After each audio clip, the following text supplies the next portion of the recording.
à la fois l'Évangile et le premier livre de Samuel, nous montre que Dieu est peut-être celui qui nous empêche de tourner en rond et qui nous sort de nos conceptions bien faites et bien établies. Voilà. Les Hébreux demandent un roi pour faire comme tout le monde, pour être comme tout le monde.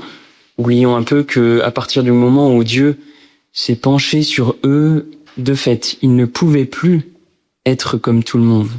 Ils devaient vivre avec Dieu, avec le Dieu unique, le Dieu d'amour qui les avait fait sortir du pays d'Égypte. Plus rien ne doit être comme avant, et pourtant ils essayent de faire en sorte que leur réalité humaine, pourtant bien mal adaptée, ce que dénoncera Samuel à juste titre, prenne le pas sur la royauté de Dieu. Alors, Dieu laisse faire, mais pour le moment.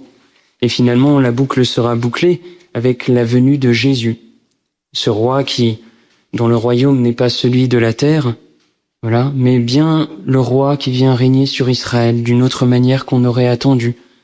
Et les foules disent, nous n'avons jamais rien vu de pareil. Jésus fait aussi sortir l'auditoire, les scribes, les pharisiens qui sont là à récriminer une conception peut-être un peu faussée de Dieu, où Dieu ferait tout.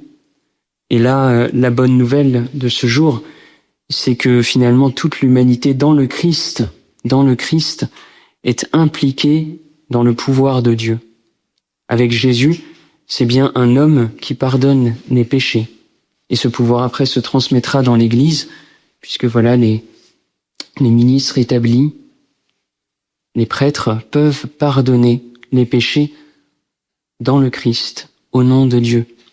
Merveille, finalement, que notre humanité qui se trouve unie dans l'Église, dans le Christ, au pouvoir de Dieu, pour apporter le salut au monde.